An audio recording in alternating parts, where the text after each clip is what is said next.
Welcome back to On the Fly podcast. This week, I am your host, Zach Owen. With me are my two co-hosts, Yinka and Sean. Boys, how we doing? How we doing? Doing great. Excellent. Living the Awesome. dream. 100%. Love to hear it. Love to hear it. It's been 2 weeks since we talked to each other last on the podcast, at least. In that time, I have signed on a new townhome, moving from apartment to apartment. Fortunately, it is a lease. Still looking to buy a house, so ideally, I'll be there with my future wife then until I buy a house. But either of you two, anything exciting over this past 2 weeks happened to Sean or Yinka? Well, I think on my end, I've just, between my day job and detailing, just busy, busy, busy. A lot of stuff going on. I think Yinka has the coolest stuff to talk about, though. That's true. That's true. Yeah, no, you got me there. This last week, actually, I was in Anaheim, California for the National Society of Black Engineers, or otherwise known as NSBE conference. And I kid you not, so obviously I'm from Minnesota, and the weather change was nearly triple the temperature, right? Over here, it's like 20, 25, whatever. Over there, it's 75, 80. Oh my God. So absolutely beautiful weather. I got to see a lot of my U Akron NSBE group that I haven't seen in almost 4 months, which is awesome. And I killed a career fair. I also plugged FLI as much as I could. And it was absolutely amazing. Went to Disneyland. It was great. Amazing experience. That was last week. So, but nonetheless, back in the office, and excited to get on the road running with FLI. So looking forward to it. You want to get on the fly, right? On the fly. There it is. There we go. I like it. Also, I want to say that it's absolutely insane to think that tomorrow is going to be April when we're recording this. So, we're already in the 4th month of the year, and it seems like it's just flying by like crazy. And the amount of progress we've made on FLI and in our personal lives as well, I think is a testament to the hard work that we've put in, but also how quickly everything is moving. Definitely. Yeah, flying by, pun intended. So let's get into it. So the topic of this podcast is going to be friends, kind of relationships. So I had this idea. I saw a quote. The Instagram post said it was by Warren Buffett, but I'm not sure if it was actually by him. And the quote is, "Show me your friends, and I show you your future." And what this means is, your friends have more impact than to you just socially or financially. They have a large part in most aspects of your life. So having good friends that are going to help you out can help you out in many, many different aspects of life. So that brings us to our first question. My first question to you guys: have you ever tried to go out of your way to make friends? And if so, how did you do it? So what we're trying to do here is give our listeners some advice or maybe some stories on what we did. So if they're in the same situations, then maybe they can learn from us. Absolutely. So I want to go first in this. I don't want to steal your thunder, Yinka. But No, go ahead. I would say that relationships are one of the most important things in life, if not the most important thing in life.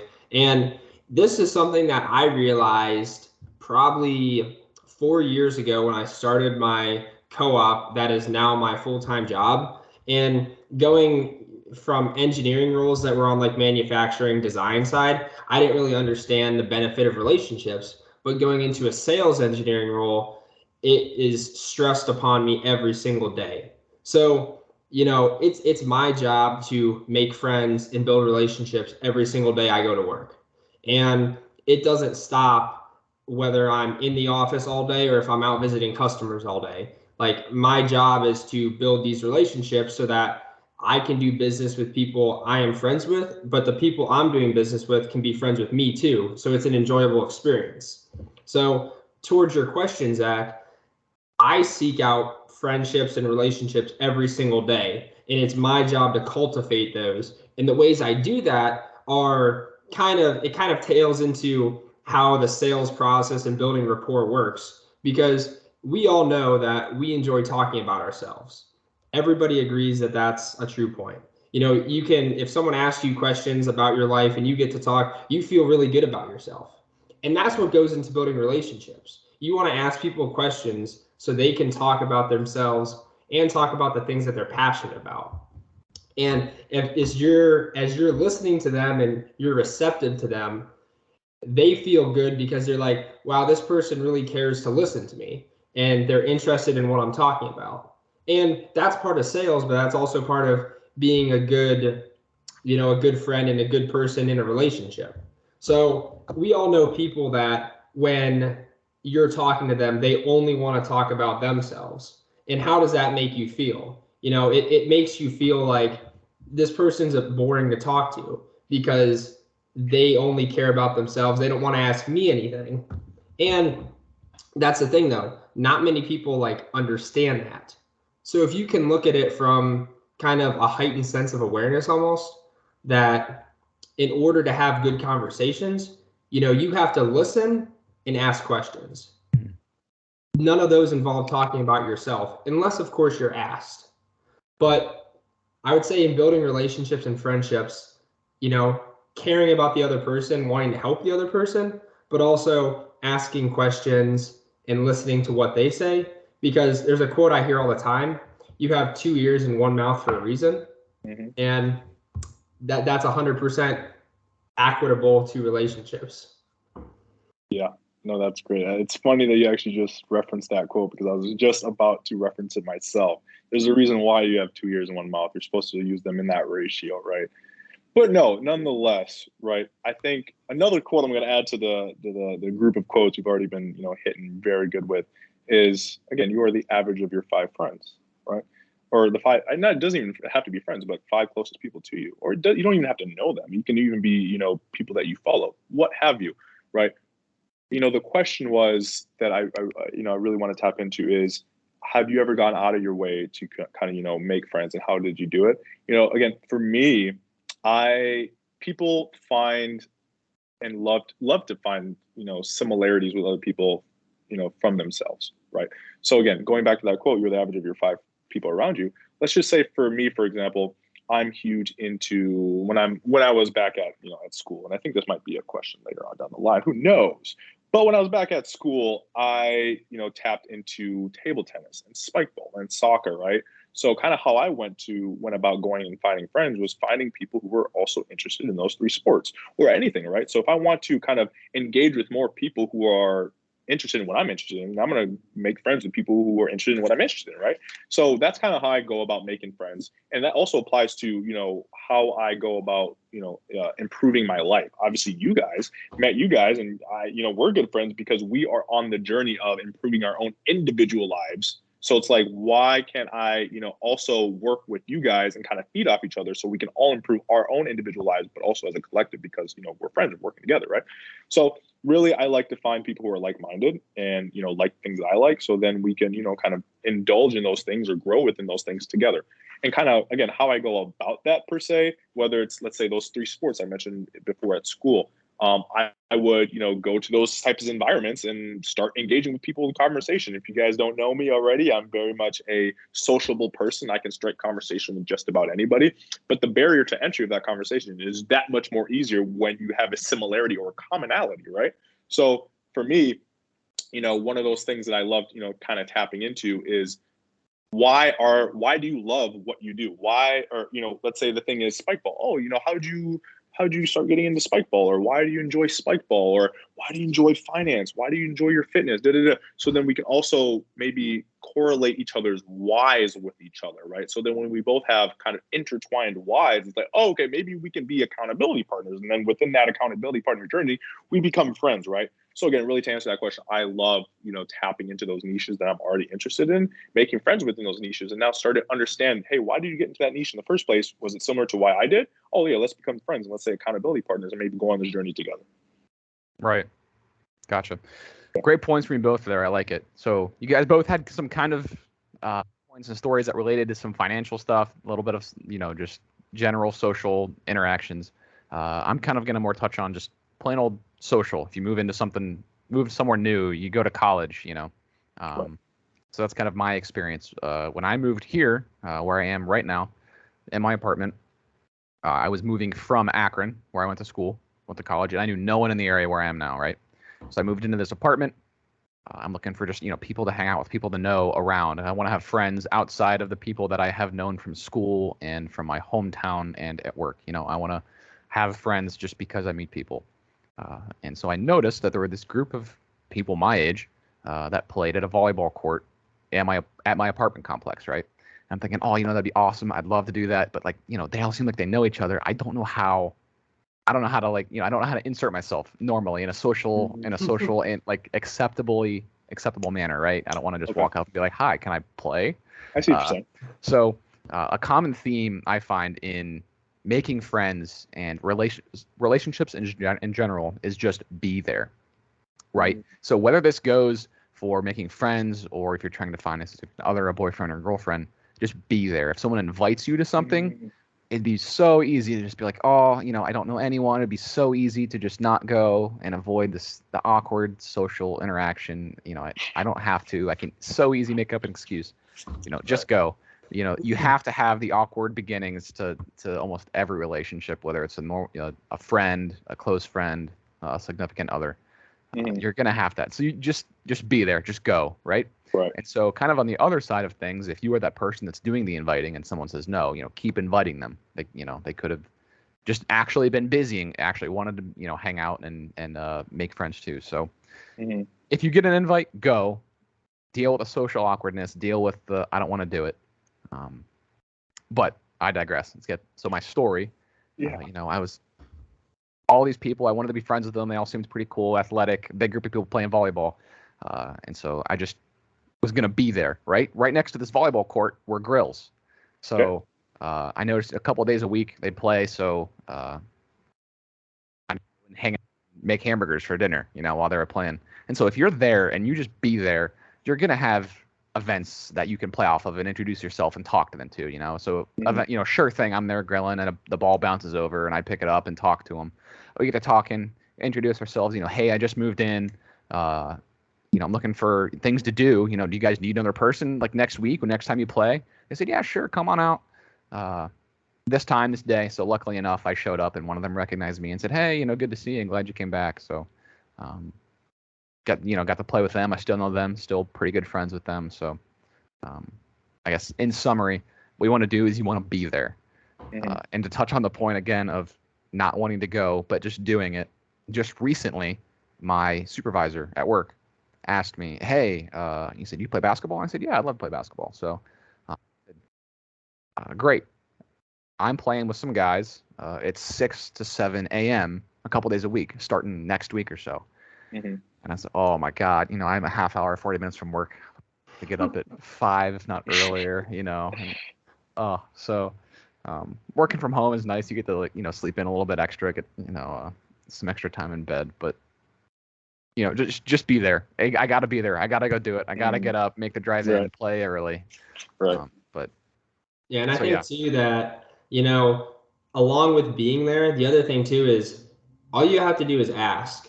Because if you ask, chances are they're not going to say no. So whether it's like, you want to play volleyball or you want to make someone a friend, or you're trying to find a mentor even, if you go up to someone and you ask, hey, I'm interested in what you do or what you just talked about, maybe they're giving a speech or something, you say, are you interested in grabbing coffee or even straight up, do you want to be my mentor? Right. If you ask and you show the initiative, chances are people are not going to say no. And on a side note too, I also think it's funny that we have 3 engineers talking about making friends. So that's a good point. I digress though. No, really quickly, Sean just made a great point that just, sparked 2 other kind of things I wanted to add to that. So let's start off with, even with the mentor, anybody providing value, right? Or not even it doesn't have to be value, but just showing your interest in something in someone or something of someone that will make them feel flattered. And the possibility of them saying no is much lower. But I think there's kind of a bigger picture here. If you don't ask, it's already a no. So why not ask? And it's either you will still get a no, which is fine, you move on, or maybe depending on the way you ask it, and they feel flattered by it, they would love to do that. Or again, like I just mentioned a minute ago, you provide some sort of value. Let's say it's a mentor or a friend, doesn't matter. You provide some sort of value, and they would be generous enough or happy to, whether it's invite you or be your friend or be your mentor, whatever it is. But one of the other things I also kind of want to add to this whole kind of, because this is a great question, right? I even want to break it down kind of like what to say, right? Because I didn't say that. I don't know, Zach kind of touched on that. But let's just say it's a social environment like the volleyball game, spike ball game, doesn't matter. To kind of even break it down to like a simple step for someone who's maybe socially, I don't want to say challenged, but has some, challenges with social interactions, right? Something that I love to do is kind of break the ice with, like, let's say either some confident humor, right? Whether that's like, oh, so you guys are playing some volleyball, huh? Talk to me. Like, what's going on here tonight? Something like that, right? Like, even you just hear the way that I said it, like, oh, talk to me. You know what I'm saying? That kind of knows, it's like, okay, this guy, in their mind, oh, this guy thinks he's funny. Oh, yeah, we kind of want him around. Let's, da-da-da. And then once I'm kind of already in, it's like, okay, I can kind of already maybe navigate kind of based on the reply, how I can kind of reply back. Nonetheless, that's a little more of an accelerated way to kind of go around social situations. But the first step is kind of break the ice however you can, even if it's kind of a corny joke, doesn't matter. Break the ice to kind of let them know, hey, he is like kind of primally, he's cool. Like he's not, or he or she, I should say, he or she is, wants, and it doesn't even have to be a group. He or she is interested or is trying to engage in us, but he or she kind of seems kind of cool, kind of engaging it in a kind of comedic way. However you want to kind of go about it. So kind of breaking down simple step, whatever it is, first interaction, kind of break the ice in kind of like a comedic, confident manner, however you can do it. Because that really does help. So I kind of wanted to implement that there. That's good. Yeah. Another way that you could break it down into a step is something I find that's successful is if you are trying to break the ice and you want a broken down, this is what to do. Something that's successful, I think, is to play off of external events. Play off of, you want a burger? I got an extra one, or, whatever. So break down like that was like they had a sweet serve in volleyball or something, break down an event that happens externally. So, or their clothes, like comment on their clothes, something. Right. Exactly. I met someone freshman year in chemistry class. We were sitting outside of our room and some kid was longboarding down the hallway in the building. And so, and just walk up and be like, what's the deal with this kid? So anyway, you can break the ice. A great way is to just comment on external events. It makes it easier. You can relate to them, kind of be a team in a sense. So yeah, provide that relatability. That's huge. Yep. And something you touched on, Yinka, was if you don't try to break the ice, if you don't make an effort, you already have a no 100% of the time, right? Yeah. So I've talked to my buddies, we'd been on vacation or something or be out at a bar, right? And, every guy when they're out and they're single wants to talk to girls, right? When they're on vacation, they're at a bar, whatever. And so what, they always want to do is they want to talk to someone because they're nervous of getting rejected, right? And so that's what I kind of told them. Is a couple of single buddies of mine. I said, I want you guys to compete to see who can get rejected the most, right? So the more rejections wins, right? So you got to kind of trick yourself into, it's not a big deal if you get rejected. That kind of shows you get rejected 10 times. It's no big deal. You're gonna wake up, the sun's gonna rise the next morning. So yeah. The Wayne Gretzky quote: "You miss 100% of the shots you don't take." Right. So if you don't take that shot, you basically already missed it. But yeah, no, it's really like kind of however you can, what you just mentioned with, let's say, failure or rejection. That also not only teaches you maybe how to not get rejected, but also it kind of like, okay, I got rejected. Not only did it teach me, but I can now take that, eat it, and like you said, just move on. So really just getting out there, trying. It doesn't have to be try to find a partner or try to find, whatever, even a friend, however, just try. Because the more you try and the more you failure is the best teacher. So however you can do it, if you fail, if you don't, however it is, just try. That is like number one thing you should take out of this. Just try. However you can do it. I know we kind of gave you some steps here. Just try. And, you will see way more upside than there is downside, because there's 100% downside if you don't try. Exactly. Yeah. And one last thing that I wanted to touch on before we move on is that, at the root of like building relationships is people want to feel good. So one thing that I like to do is I like to give somebody a compliment when I first meet them or I'm first introduced to them, but not like in a creepy way or anything. There's a fine line you have to tread, especially when you're, trying to pick up women or stuff like that. You can't be like creepy with your compliment. But like if you meet someone in a business situation or a school situation, like you said, oh, I like your shirt, I like your shoes. Number one, that tells you how they take compliments. So it already gives you kind of a look into like the type of person they are, but it also will make them feel good. And by them feeling good, they're going to feel good about you too, because they're like, okay, this person's nice. They're cool. And that's going to go a long way to building that relationship. Mm-hmm. Yeah, 100%. You don't have to only flirt with whoever you're attracted to. You can flirt with your friend. You can flirt with your parents. You can whoever. That flirting is literally building some sort. Yeah, it's funny, right? But the term flirt, I think if you look up the definition, it might say some sort of attraction. No, it's really just building some sort of rapport or bond or chemistry with whoever you're having the interaction with. And like Sean just mentioned, that interaction will make them not only feel good about themselves, but feel good about you, and then we'll carry on that interaction. So I flirt with almost everybody I know. I have a very flirty type personality, and again, it's not just attraction based, but it's because I'm very sociable. Again, I can't say everybody is. It's a different level for everybody, but I understand that it works very well, and it not only makes the person I'm talking to feel very good, but it makes me feel very good because I know now it also makes the person feel very good. So now the interaction is just flirtatious, right? So no, very, very good point, Sean. Exactly. That's a good point. So my grandpa is one of the most personal guys I've ever met. He knows someone everywhere he goes, right? And so one thing I picked up on, one of his keys to making friends and being personable and having people like you is you have to make people want to be your friend, right? And the fastest way to do that, just like you guys touched on, is to make them feel good about themselves.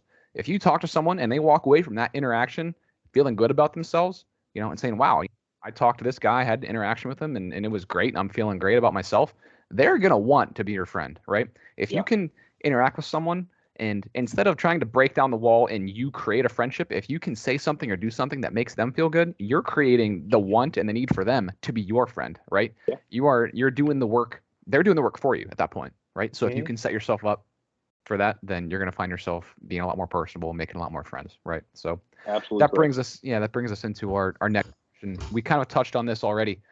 So what's a good way to make friends in college, or maybe more importantly, post college, right? So this also touches on the whole be there point I had earlier, right? In college, if you're in college, you want to make friends, go sign up for events, go to extracurriculars, do everything you can, right? I have my career that I am in now because I made myself go sign up for a Baja team at my college, right? Even I didn't go as much as I thought I would, but I put on my resume. I sent that resume out to the company I work at. They saw that event. They specifically told me, this event is what caught our eye, and that's why we're interested. So go do things. I met my fiance and future wife because I went to a soccer game, right?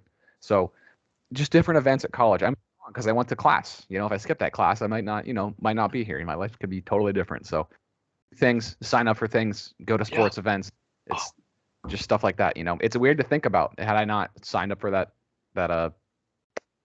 class or just not signed up for that Baja team, my life would be totally different. So I would love to add to some of the experiences you even just gave as an example, and then I'll tap into it generally.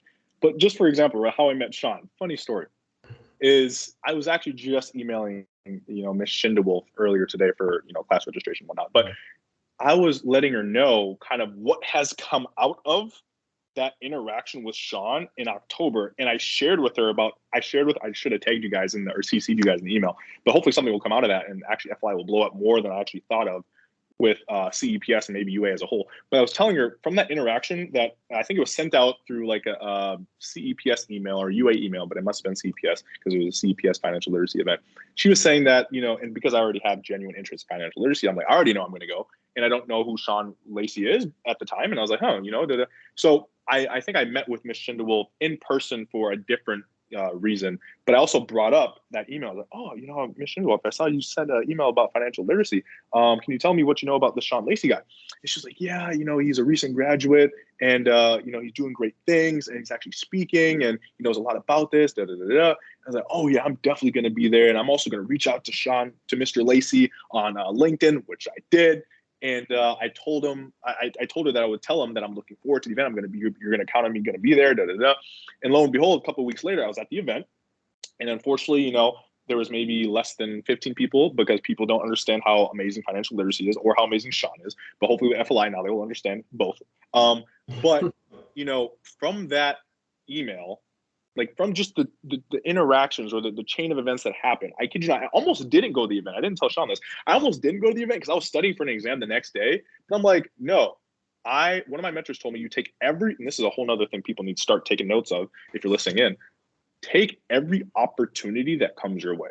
Because if I did not take this opportunity, I would not be speaking on this podcast right now, right? So I almost didn't go because I was with, a group of students, my peers. We were studying for an exam the next day, pretty hard exam. But I'm like, no, I'm going to take this opportunity, and who knows what's going to come out of it. I'm glad I did, because this is greater than that exam. Forget that exam. I went, and they had insomnia cookies. It was awesome. Got to meet Sean, and obviously I'm here now at FLI. Nonetheless, exactly what Zach just said, take those opportunities, because you really never know what's going to happen. So in school, that's one of the greatest places at a young age. Again, I know Zach didn't talk about too much, kind of post-college, but we'll tap into it before. But kind of during college, in one's life, your kind of school years, and obviously college is one of the more accelerated, if not, postgraduate. But college is one of those years, college is one of those periods in your life, if you go to it, high school, if you went to high school as well, is one of those periods in your life where you're around a lot of people who are your age. And when that occurs, you're going to make friends who are your age, who you can relate with. Again, we just talked about relatability, as well as maybe a potential partner, as well as business partners, whatever it is. Go to as many, extracurricular events at school as possible. I kid you not, even when it was COVID back in 2020, 2021, 2022 school year, whatever, even when events were virtual, I was like, not only did I go to almost as many as in-person events that I possibly could, but I'm going to double down and go to as many virtual events that I can, because I know not only is the barrier of entry even easier, I just have to click a couple links, but I also know that's going to, decrease the amount, even though it's kind of counterintuitive. The barrier of entry is actually easier, so you would think more people would go, but that's not how it works. It's less human interaction, so less people go to the virtual events. But for me, it's like, okay, when I go to more virtual events, less people are going to be there, which will give me greater opportunities to have one-on-ones with maybe people who are giving presentations or keynotes or workshops, whatever. So I'm going to go to as many as I can, and I did, and I made connections, I made really good friends, But in-person, virtual, doesn't matter. Go to as many events as you possibly can, because you really just don't know what's going to come out of it. And unless you go, like we talked about earlier, unless you take that opportunity, unless you take that shot, you're already kind of in a way missing out on what could be, right? So that's a lot with school. And I know obviously people out there are students. You kind of have to have a good, balance with how you're with your time scheduling and whatnot, which, we'll be talking about soon here in other podcasts. But post-school, again, school is one of those periods in your life where you're going to be around a lot of people your age. But post-school, you're going to be around a lot of people still, but now the ages are going to vary, right? I'm currently on co-op, and I'm in a YPN, Young Professionals Network, ERG, Employee Resource Group at my company. So I am actually around a lot of young people. But if it wasn't for that resource group, which not a lot of companies have, if I'm not mistaken, or even if they do, maybe you're not a part of it, you're going to be a lot of around varied ages. And then with those varied ages might not come a lot of relatability. And when there's not a lot of relatability, like we talked about earlier, there might not be a lot of, relationships formed from out of that. So I guess post-college, the best way to kind of go about that is maybe, yes, whether it's joining an ERG, maybe a young professional network at your company, or try to find people who are your age, even though it might be seldom few at your company, at that point in your life, post-school, whether it's at work, which is kind of be seldom in comparison to school, go out, like be social. If you drink, maybe you don't have to drink. You can go to bars, you can go to clubs, and maybe if that's not the type of people you want to attract, whether it's relationship or friends, maybe don't go out those areas. Go out to areas with people you do want to attract. Maybe you want to attract intellectuals, so go out to libraries. Maybe you want to attract, I don't know, people who like playing spike ball. Download, I think the Spikeball app, and which I've done before, and join those Spikeball groups, whatever it is. Make sure that you kind of get out of, let's say again, it's that work environment. Get out of the work environment, because it's not going to be that many people who are your age you can relate with. But be out, be social, go downtown, go to the mall, start talking to people. Again, I'm not saying this is easy by any means, but you need to maximize with people who you can relate with, and a lot of that comes from age. So again, if you are in school, that is one of your best opportunities to do that. But again, it's not like it can't be done again post school. Absolutely. And I think too that when you look at building relationships and meeting people, there's two things that are important. One is the opportunity, like both of you touched on, and then the other is the value that you can bring, like we talked about earlier. Yeah. So I feel like as we're younger, elementary school, high school to college, the opportunity is much higher. But as we continue to grow older, that value and opportunity began to almost switch places. So you get into the business aspect or business world, you're graduated, you're in your mid to late 20s or 30s. In order to have good friendships and good relationships, you have to bring value.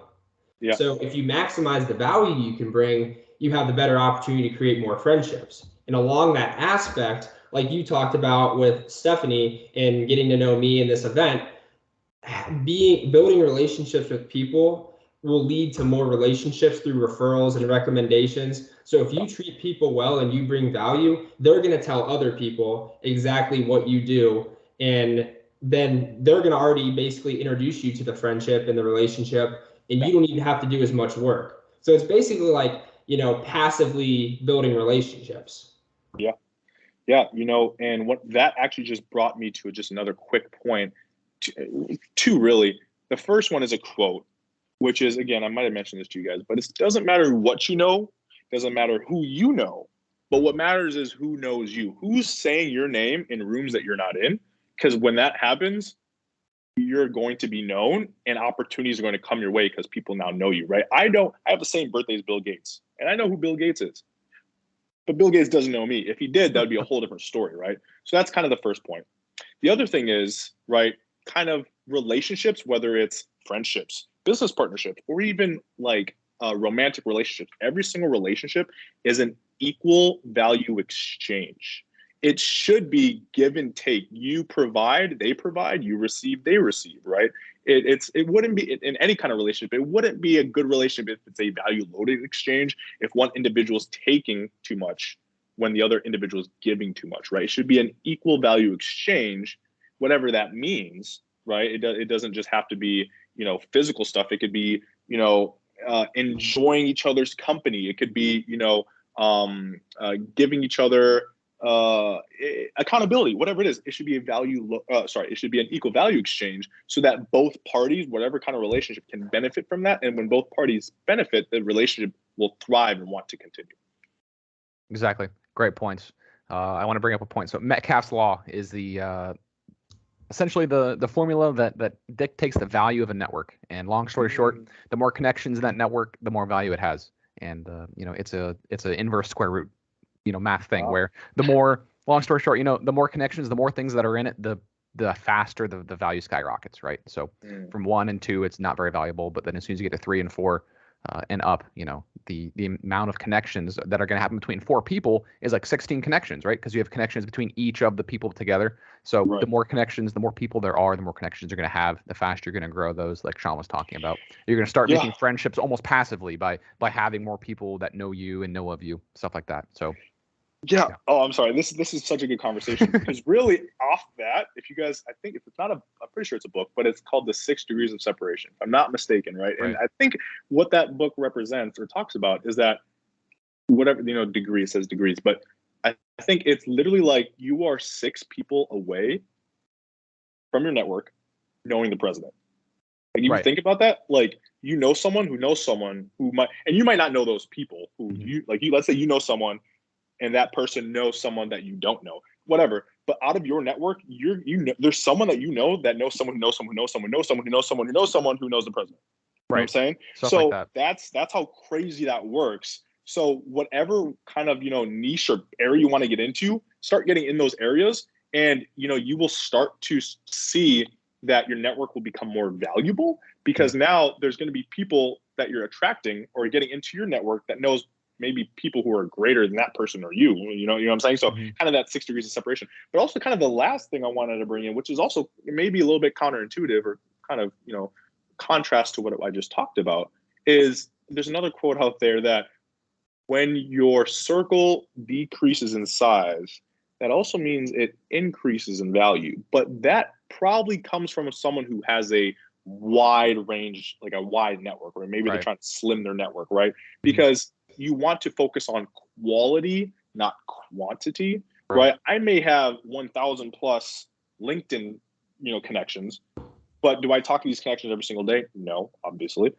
And then now let's say real good friends, I might have 20, 15. Do I talk to them every single day? Probably not. But then do I have, let's say hard time friends? I might have 2 or 3. But I know that's not really what we're talking about here. We're just maybe that's more of maybe that quality. But maybe when you expand into quantity, you do get more opportunities, which is again what we're looking for at the end of the day when it comes to this kind of conversation. So it's kind of a little contrast there. So with opportunities, yes, quantity is what you're looking for. But then now when you're coming towards like, your ride or dies, that's a phrase out there, right? Now you want to focus on that quality. Right. Exactly. Great points, Yinka. I wanted to bring up, I wasn't trying to sound smart. I have no idea how Metcalfe's law works. I just looked it up. I know I've heard of it. I know it's a thing. I know it probably relates to the 6 Degrees Separation, that book. I've heard people make jokes about it with Kevin Bacon. I don't know if you've heard it's kind of a meme or something. So someone, same thing, who knows Kevin Bacon. So yeah. We're running a bit long here, so we'll close it up with one last question. Okay. And the question is, are you close with friends? One more time. Are you still close with your high school friends, or your high school group, your clique, or the people you used to hang out with? So I would say that, out of the group that I hung out with in high school, there's probably maybe 7 or 8 guys. And out of those, really like close with, like still talk to on a daily basis is probably 1, maybe 2. Right. And there's maybe 3 or 4 that I talk to from time to time, and it's like nothing changed. But that's the thing, like, you look at how relationships work for guys, is you could not talk to somebody for 6 months, a year, and it's still like your best friends. Right. So I feel like in terms of maintenance with like friendships like that from high school, I could see somebody that I was good friends with in high school, and we'd still be good friends. But I'm definitely not nearly as close to them as I was when I was in high school. Yeah, and that right there, this is a question that has to do with quality, right? Not necessarily quantity with opportunities, more of quality, good friends that you're still maybe tied to, that you grew up with, right? And so maybe for me to answer that question, I would answer it like this, because I think for a lot of us, I'm interested to also hear Zach's answer as now just hearing Sean's, because I think, we're all going to have similar answers. When you don't necessarily go the same path as your peers, different paths to go, which is inevitable, right? And you're not going to be it's rare, but you're not going to be the same as tightly close as your neighbor that you grew up with and played catch with your whole life, and you guys go to the same school, so same college, work the same job, have the same experiences, can still be friends. That's rare, right? That's an anomaly. But what I'm saying is, when people go their, which is inevitable, their separate ways, respectfully, obviously not in a bad way, but different ways, they experience different things, and then again, you're losing out on relatability. It really all kind of ties back into relatability. It's super interesting, right? So to answer your question, for me, I also, similar to Sean, I had probably a good group of guy friends that maybe 6, 7, whatever. And back in the day, we were the bros. We were hanging out. We were on the Call of Duty Black Ops 2 until 3 a.m. playing zombies. Oh my God, Kino, that was so fun. Or that was Black Ops 1. But Transit, beautiful. But, I don't play Call of Duty Zombies anymore. I don't play soccer like I used to with them anymore. So the relatability, we don't go to the same college. Some of them didn't even go to college, which is okay. It's not like because they didn't do the same things that I do, I don't do the same things that we do. We just cut each other off. No, I still talk to them. But are we as close and tight as we used to be? No, because now we have been exposed and experienced new different things, and we go our separate ways. But us as men, we very much value loyalty, right? So with the friends that we grew up with, we don't necessarily just cut them off because we don't talk to them anymore, whatever. I can reconnect with a guy friend that I haven't talked to in 3 years just because now we have memories and history together. It might not be, as deep a connection as now, let's say, a good friend that I'm really good, close friends with at school that we meet all the time and where we're experiencing the same kind of things, but still my friend at the end of the day, and we kind of grew up together, right? So really, when people experience different things and go on different paths, even though they might have started at the same start line, that's whether it's the same city, same high school, whatever, it's most likely inevitable that when people experience different things or go on different paths, that those relationships tend to not die, but they tend to, kind of dwindle, right? They're not the same as they used to be. And that's okay. That happens. But with my friends, and this is a couple of my friends, which hopefully if you guys are listening to, shout out for you guys, but some of them were even at that mastermind group, right? I haven't seen some of these guys in maybe a year or two because I'm out at school or I'm busy, but I'm reaching out to these guys. I mean, some of them I do see when I come back, to Minnesota from school, and we reconnect and we talk and we kind of catch up. And we love that, right? but they're not as close as we once were because of what we experienced back in the day juxtaposed to what we've experienced now. So yeah, that's kind of my thing. And probably I'm interested to hear Zach's answer, that when people go and experience different things and go on different paths, they tend to, not relate the same because now they're experiencing different things. And again, really just all ties back to relatability. Right. Great points. Definitely. So I asked this question because of my experiences in late high school, early college, right? So late high school, early college, I had been hanging out with the same people, for 4 or 5 years, right? The same group in high school, same people. And, I think a lot of high schoolers and a lot of people early in college can relate to being really scared of not hanging out with those people, constantly, probably like, the things that we're describing, kind of dwindling or kind of not talking to those people again, as much after college or after you move away and you're not forced to be in the same environment constantly, right? So I was terrified of that, right? And so it ended up being one of the best things for me, I just kind of want this in my story and our experiences to be, I don't know, a kind of a word of comfort and a word of wisdom, if you could call it that, moving to different places, doing and maybe not talking to those people as much, 9 times out of 10 is going to be a great thing for you. You're going to still talk to, you're still going to run into people that you're really close with, that you have a very mutual, beneficial relationship with if you feed off of each other, right? If you're very similar and do the same things and you're both super close, you're still going to talk to those people, So if you're really close to someone, chances are you're not going to drop them. They're not going to drop you. The people that are kind of on the edge, you will talk to less, and that's not a bad thing. You'll meet new people, you'll network, moving to new places, doing new things is always a good thing. So yeah, so my story, I pretty much don't talk to like almost of like the friend high school group that I had, right? I kind of had, I guess, 2 groups of friends. The second group was because a lot of my cousins went to the same school. So I was, a lot of that circle of friends are people I'm related to, right? So, I'm forced to be around them for forever. So they're all great guys and all that. But I guess the really social and kind of peer group I had, I really don't talk to them anymore. And I was so scared of that in late high school and early college, going to college, everyone's moving away. But, if you're in that position, it's not a bad thing, right? You're going to meet new people, you're going to meet new friends, and some of the best friends you're going to meet are college. The people that you really want to be friends with and stick with, you will. So that was kind of, that's my take on it, right? I just wanted to let people know if they're in that same situation, scared, it's not a bad thing. You'll make it. Making new friends is a good thing. So yep, absolutely. For sure. And I wanted to actually throw out one more bonus question for you guys. Okay, awesome. So I want to frame this in a way that you're going to look at yourself. So based on how your relationships are and what like the value you bring to your relationship, what is your biggest strength in your friendships? Ooh, it's a great question. Yeah. How first, how I want to start off with this is that because I understand at the primal, like at the epitome of us as, humanoids, primates, whatever, we want to belong. We want to have a sense of belonging. Because I understand that, my kind of strength is to, kind of give that sense to people that I like, again, kind of making them feel good, give that sense to a person that I actually want to, be associated with. So just a quick example, right? Let's say I know that I want, or I need to, let's say, for example, for a course, for a class, I need to kind of make a friend in the class, in a class I don't necessarily know very well, but I know there's kind of maybe a shy, non-sociable, kind of smart kid, right? In a way, this can kind of be seen as, oh, well, now you're just trying to use it. No, because hear me out. It's a give and take. It's an equal value exchange. I would understand this as, okay, maybe they're looking for a friend.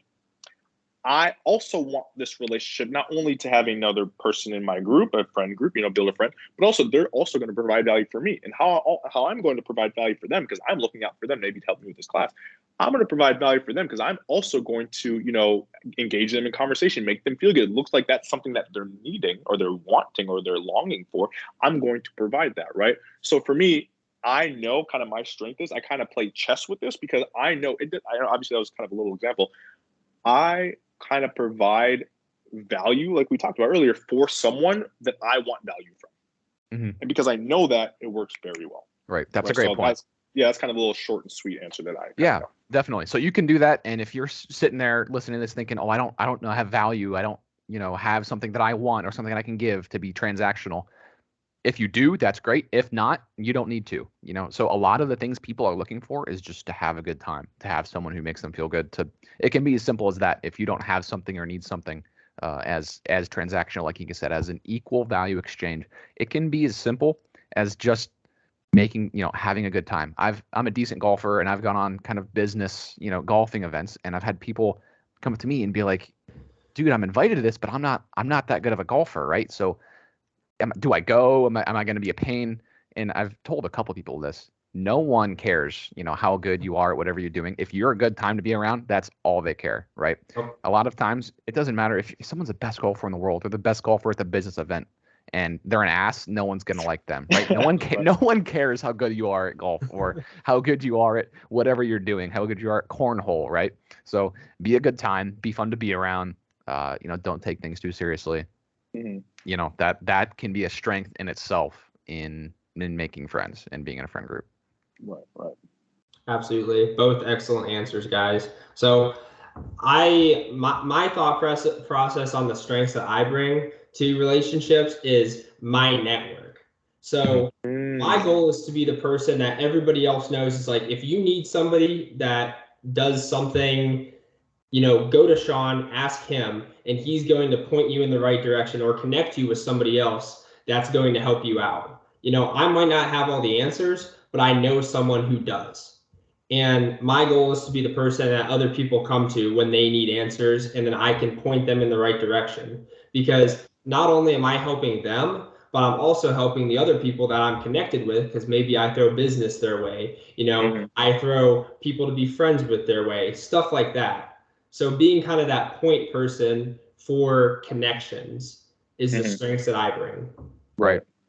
No, that's huge. I think all three of us have a big connection kind of base and network that we can all kind of, leverage, which is huge for anybody to kind of, work off of. But I also wanted to add a couple more things that maybe for the listeners out there that you can also work off generally, right? Because I know Sean or Zach mentioned that maybe my thing was a little more transactional, which is true. I'm not going to lie. Like my example was very transactional, but I also, with the transactional kind of encounters, I would add two more. The one of them being empathy for the individual or group or whoever you're engaging with. And then also it's kind of memory making.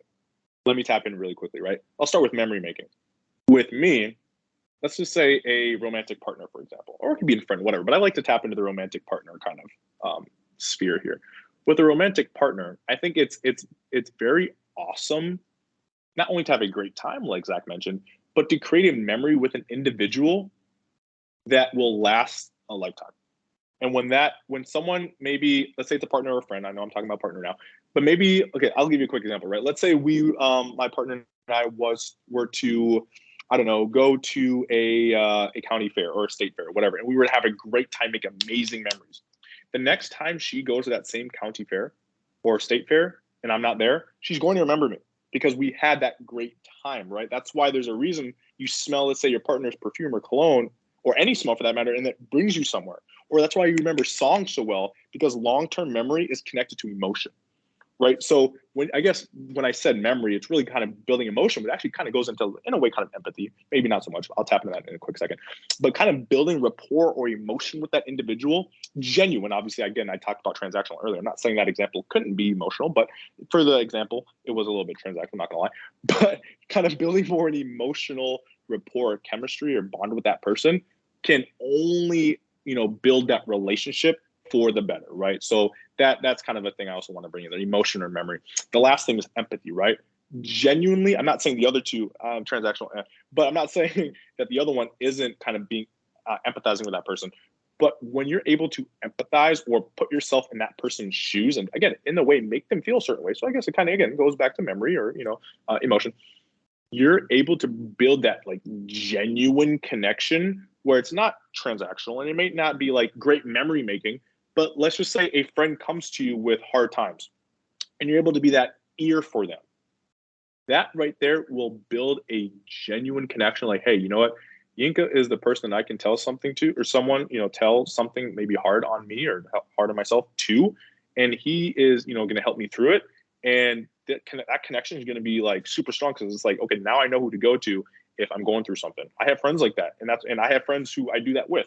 I'm saying that's huge. That builds genuine quality connections, right? So, throughout this whole podcast, we've been talking about, which is really good, quality and quantity. Quality, how it brings, more kind of memories and emotion and, genuine relationships. And I'm not saying that the quantity doesn't bring genuine relationships. That's not what I'm saying. But the quantity, let's say with network, brings more opportunities, right? Mm-hmm. So if you can kind of find and dance between the two very well and understand the two, you're going to set yourself up for some amazing relationships in your life. Gotcha. Definitely. Great point. All right. So let's summarize all of what we've talked about, right? So help me out here if I missed anything. So making friends, my point was be there, right? If you have something you can do, go to it. Something you can sign up for it. If there's someone you want to be friends with, just be around them, right? Make yourself present. Yeah. So making friends in college, post-college, same thing. Be there. Sign up for events, go to class, go to an extracurricular, right? Bring value too. Bring Mm-hmm. value to your relationships. Right. Yep. Bring value. Make people feel good about themselves. If you guys follow these points, do these things, you're going to find yourself being very personable, making a lot of friends, right? Mm-hmm. Definitely. You guys got anything else? Yeah, I would say just make sure you take advantage of the opportunities. Yinka hammered that down pretty hard towards the middle, but make sure you bring value to the opportunities, but take advantage of those opportunities because, if it doesn't work out, say they say no, you get rejected, you can at least live with the fact knowing that you tried instead of being like, well, what if I did this? So, take advantage of the opportunities. And even if they don't work out, you can at least sleep well at night knowing that you tried. Yeah. Right. Yeah, it's again going back to the 6 degrees of separation with whatever you're looking for, whether it's a partner, whether it's a business partner, whether it's friends. You're so close to it, you don't really even realize, but all it takes is just, again, being there. So you never even know. You're going to be walking down the street, or in Zach's case, you might be at a soccer game. You might meet your wife. You know what I'm saying? Like, it's little things like that if he wasn't at that soccer game, he wouldn't be, with his woman. So literally get out there, provide value, be genuine.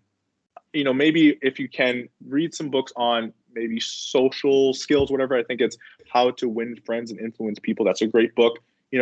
Understand that it's really about connections. Like I said, it doesn't matter what you know. It doesn't matter who you know, but who knows you, whether it's for, quantity in a big network or it's for quality friends. That's what truly matters in this life. Yep. Right. And on the book side too, The Art of Persuasion by Bob Berg, 100% recommend. If you're in sales, especially, but even if you're just trying to build relationships and grow your network, read that book and you will learn so much. Beautiful. Good recommendation. Right. Listener, if you made it this far, thank you. We appreciate you. We will be back on here in 2 weeks. Catch us 2 Wednesdays or maybe Thursdays from now. We are On the Fly podcast. Thanks for listening.